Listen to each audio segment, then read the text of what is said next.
Hey, look, the man that you choose to associate yourself with can alter your entire life. So yes, be selective. Be selective. I don't care who's telling you you need to just get with somebody. Stop having such high standards. Stop doing this, that, and the other. As if being alone is worse than having the wrong person in your life. Tell me something. What do you think is worse? Having your stomach growl because you're a little hungry right now? You know, just a little hungry. Or food poisoning? Which one is worse? Because you're not going to die from not having a romantic partner. Just anyone, right? So we don't have to go to the extreme. But not having somebody, when you know that you're a lover girl, is similar to having a growling stomach, a few hunger pangs.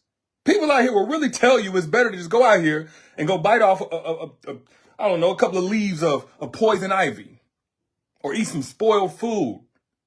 Y'all, the man that you choose to associate yourself with is going to affect your children, your mental health, how far you can go in your career, your physical health, your stress levels on a daily basis, your family and friendships. Like, it's like the man that you choose is probably one of the most important choices you can make. Why are people telling y'all to lower your standards and to choose more irresponsibly or more carelessly? I don't get it. And I know anytime I get to talking like this, people hit me up, especially dudes. Man, you a traitor, man. You a traitor. I'm not a traitor.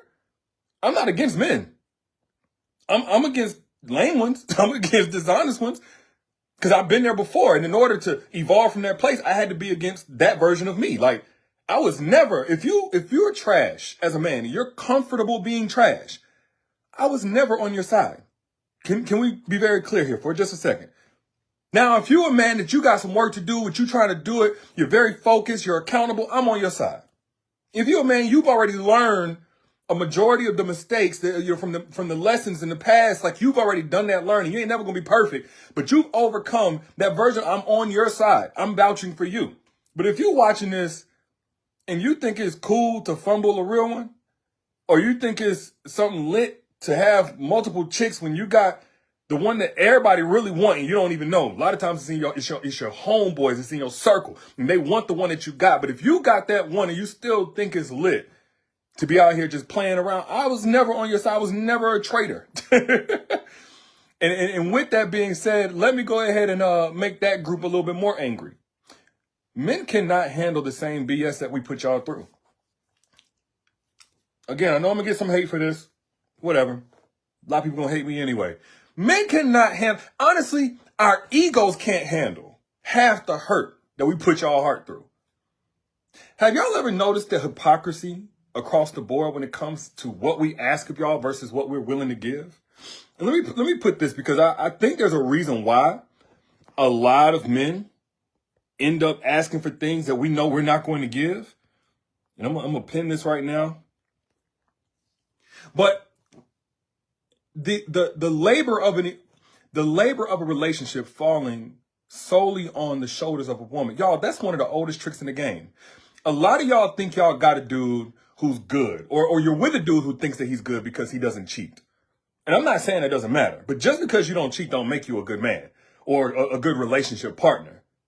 Because if you're still self-centered, if you're still inconsiderate, if you're selfish, if you're rude, if you're hypercritical, if you're egotistical, you're still not a good relationship partner. And that's if you got the faithful part down. But I know of a lot of women in situations who will literally be a man's cheerleader, a man's therapist, a man's nurse, a man's porn star, all of these different things. But the moment that a woman needs that man to step up and do more than just put food on the table, she's called draining. She's called negative. As if all the sacrifices got to be on her end. Hampton, you said you're at work watching me? Thanks, love. And I'm like, y'all don't realize, like, whenever you are operating in this contradiction, it's not a matter of just being, I'm talking to men here, it's not a matter of just being on the right side of things. It's like you're literally draining that cup and then expecting it to continue pouring into you. It don't even make sense. It's like if you got a car, you're not going to leave it devoid of gasoline and then get in there trying to crank it up, and whenever it doesn't work, say, oh, this is a bad car. modern cars these days don't know how to drive. No, you have not filled that car up with what it needs. Am I making sense to anybody? Because we just talking in a general sense. A lot of times men think, well, I'm not abusive. I didn't put my hands on her. I didn't call her name. I didn't cheat on her or get caught cheating. Like, that don't mean that you've passed the bar. More times than not, these days, the emotional labor of a relationship seems to fall primarily on the shoulders of a woman.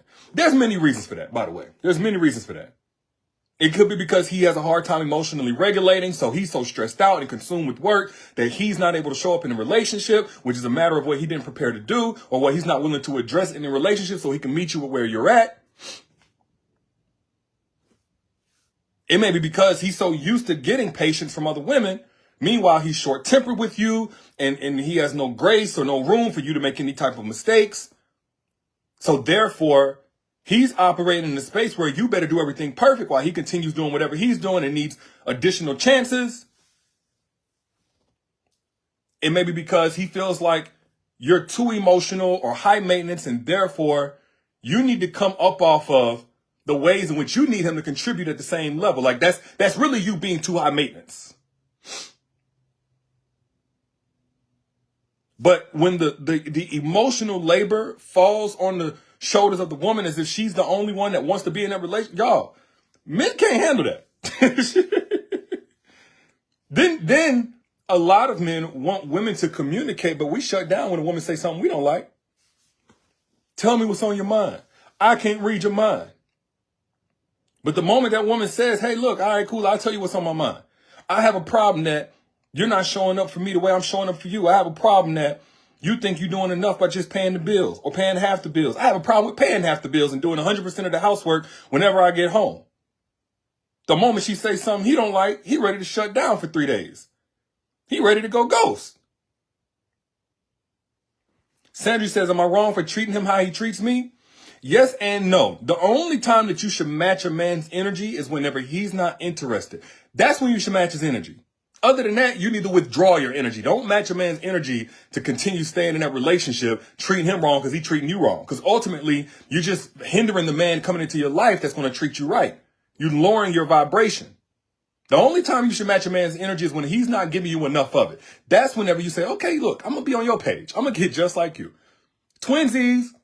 I'm going to get just like you. You don't want to rock with me. You don't want to talk to me. You don't want to engage with me. You don't want to spend quality time. You don't want to go on dates. That's fine. Twinsies. Two can play that game. That's the only time I want y'all matching the man's energy, by the way. Now, I do Q&As typically after my master classes. That's why I posted that link down at the bottom. So if you want to continue getting your questions answered, I'll do that after the next session. Go ahead and register. I'll put the link down there in the comments. But back to what I was saying. The communication double standard. Men will tell you to always communicate, just be honest, but let your honesty be something that's of concern or holding that man accountable. Then all of a sudden he'll ghost you. Then he'll say that you're emasculating him. You know, he'll suspect you doing all kind of stuff, with your friends or whatever. Be transparent. What you doing? Who you know? You know this guy. You ask to see that phone. All that transparency and communication go out the window. He want instant responses from every single text message that he's sending to you, but you better know he working right now. He busy right now. He tired right now.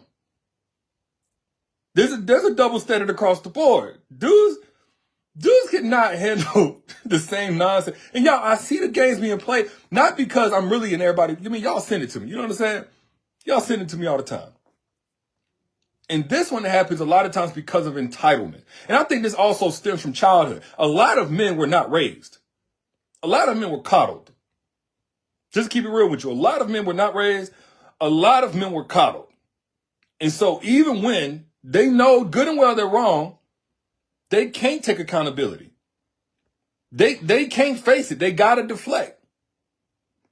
They fear that accountability. It's so unfamiliar to them. It's like a boogeyman. And a lot of times the men will also use, well, I just don't know how to talk. I just don't know how to communicate. Poor communication skills as a way to avoid responsibility. They'll try to leverage that. They'll try to leverage that. Or they'll want to control you by getting you to place all your cards on the table while keeping theirs hidden. So you never know their next move because they moving wrong. Y'all let me know if I'm speaking facts or fiction. See, I can speak based on what I'm seeing, but it's only going to be valid if you are also experiencing it as a woman. Becky says, when I try to express my feelings, he said, I'll be trying to argue, which I wasn't. You see, they get you to defend yourself. That's another classic manipulative move. Instead of accounting for what they're doing, instead of acknowledging how you feel, how they've impacted you, they'll get the conversation to be about you defending yourself against their accusation. Another communication loophole. Because ultimately what's going to happen? You're going to be discouraged from communicating about what's wrong, what you're bothered by, what you have issues with. You're not even going to want the stress. You're not going to have the bandwidth most times. Men cannot handle the same thing. It's a lot of contradiction. Matter of fact, even loyalty. Now, I believe both men and women cheat. Most people, if you talk to them, have either been cheated on or they've been the cheater. I've been both. But something I've noticed is that a lot of men want the loyalty, but they won't give it. A lot of men. I knew one woman and her dude, they were 6 months into seriously dating. He still had dating apps, active, updates, engaging with the women on the dating apps. I mean, the app is strictly for dating. He still had dating apps. But soon as he got confronted, he called her insecure. Soon as he got confronted, all of a sudden she was insecure.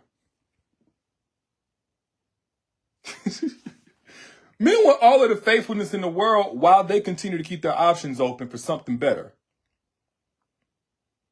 Tell me if I'm lying. Men want you to give them peace of mind, you not going nowhere, so they can sleep at night, get up with a full charge, a clear mind to go out and find somebody that they think is better than you. Somebody who's not going to tolerate them at the level they're at now. While asking you to have all of this grace and patience and understanding that they ain't perfect, they ain't where they want to be, they literally would try to use you in that support to upgrade themselves for somebody else that they think is an upgrade. Not that she actually is now. This is why I posted it down there in the comments on how to avoid men, specifically those men that want to use you as a warm-up for the real thing, that they think is the real thing, as a preparation for the next woman.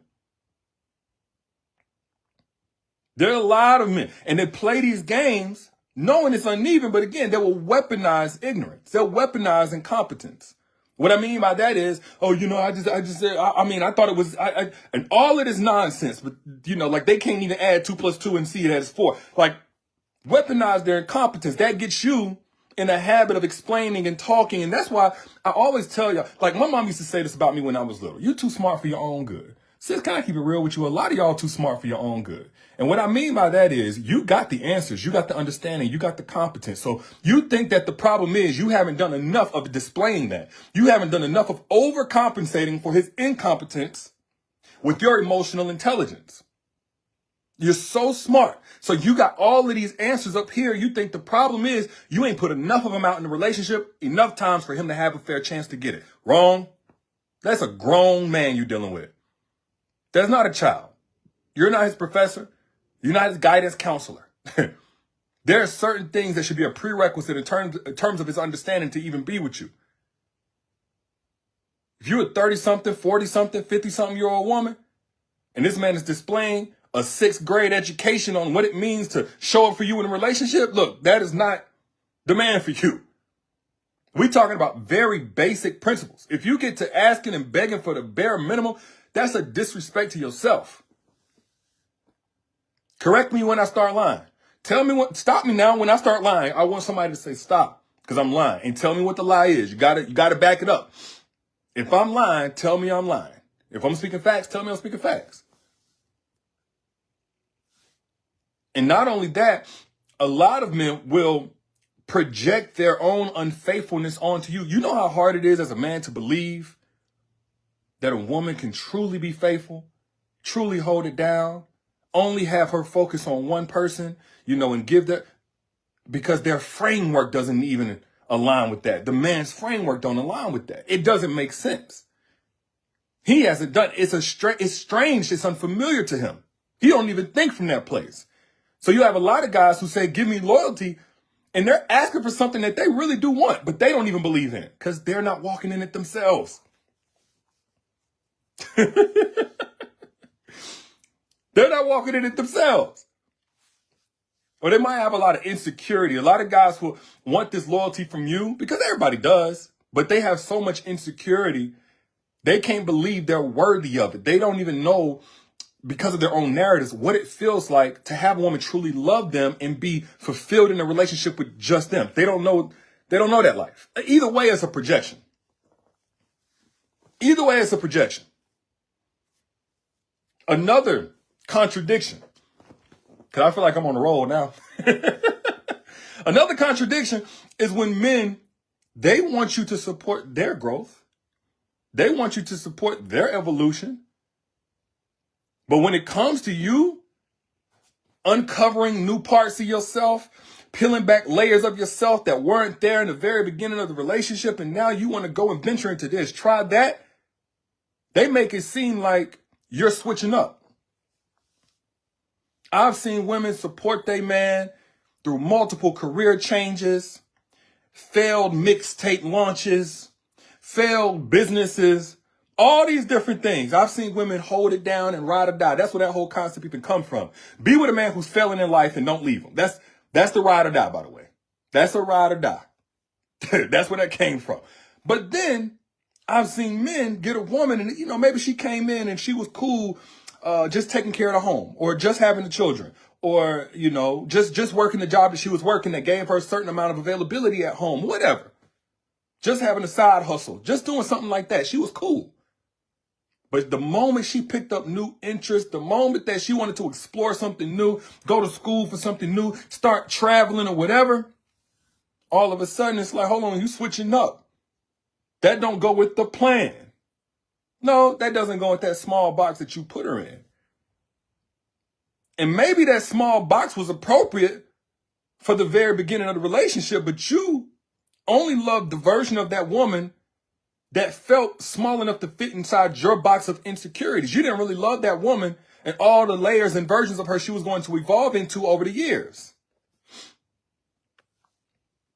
I'm just keeping it straight up. A lot of men fear, and they do this because they fear losing control over you. I hate to say it like this, sis, because I'm not talking about all men. I'm talking about a very specific prototype of guys that's messing it up for everybody else.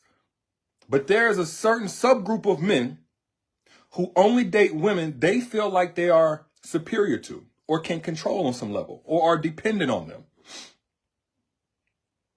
There's a certain group of men who feel like, oh, I have control over you. Boom, I can date you. You thinking you're getting with a man at a place where you're not your best self, but he going to help elevate you as you help elevate him. No, he's getting with the version of you he feels confident he can control. And so the moment that you break out of that, now, hold on, wait, sound the alarm.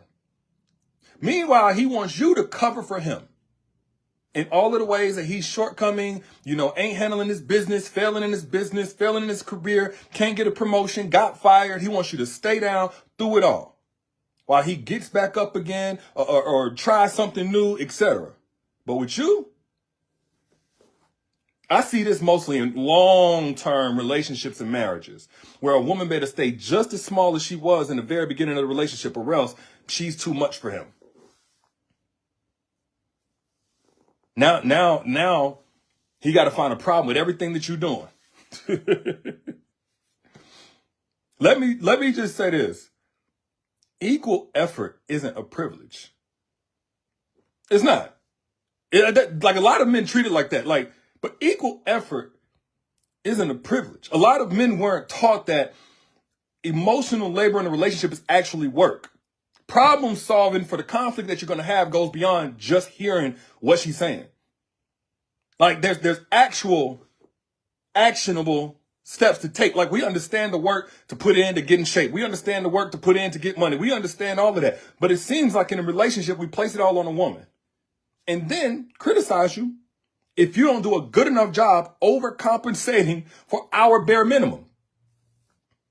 But again, these are examples of how a man cannot handle all of the BS that we put y'all. We just can't handle it, man. Again, I'm talking about a very, very specific group of men. And in that group, there is a group that is doing all of this because they want to use you. They want to step on you. They want to use your investment. They want to use your time and energy. They want to use you to inform them about the true needs of a woman. And all of your over-explaining, all of your patience, they want to use that and then take it and apply it to another woman that they're actually going to value and appreciate. I know that's a harsh reality. It ain't got to be yours. Because I literally gave the step-by-step on how to recognize those men and avoid those men so that you now are the woman that a man knows he must come prepared for. I put that link down here in the comments. Y'all asking for that free training, and it's free, by the way. Never prepare a man for the next woman. But in order to make sure that you don't, you can't just say, oh, I ain't going to do it. No, you got to know when that guy is not just growing in a work in progress and making mistakes and going to get it right one day and, everybody's flawed versus the man that's playing in your face. Because honestly, he got his eye peeled for somebody else. He don't even value. You got to know when that man doesn't value you. And it's not just a flaw. You got to know when that man is enjoying you and it looks like love, but it's not. It's just convenient. I'll put that link again down here. It's also in the caption. If you back out, you'll see it. Never prepare a man for the next woman. A free training, about an hour. So make sure you got some time because I went in on that one. But moral of the story is this. In any capacity, if you're asking a man to do this for you, show up for you, meet you where you're at, etc., and he's just saying straight up, dismissing you as being too much. No, that's too much. You got to understand, it's not that you're asking for too much. If you're asking for basic reciprocity, if you're asking for the same respect that you're giving already, you already set the tone. You already set the standard. You're asking, honestly, for the bare minimum. It's not that you're asking for too much. It's that he's not enough. And that's not your problem to solve. That's not your problem to solve. That's his problem to solve. Not yours to accommodate, especially at the expense of the best years of your life. Now, those are just my thoughts. I'm your internet big bro, and I got your back, and I don't ask for your money. I don't want your money. All I want you to do with this information is if you found something helpful in it, if I said something that you know is facts, share it. Be one of those that spreads the truth, not one of those that continues to propagate all this nonsense that's causing division between us. Because I feel like men and women, the good ones, we need each other. We're so much better together. But we can't do that if we can't discern those that don't deserve us. So hit the little arrow, share this if you got something from it that was of value to you. And if you did get value from it, you definitely gonna get value from that live training I just did. How to never prepare another man for the next woman again. That link is pinned right down here in the comments. If you see it says event.webinar, get that link, get on the next session. I'll see you on there.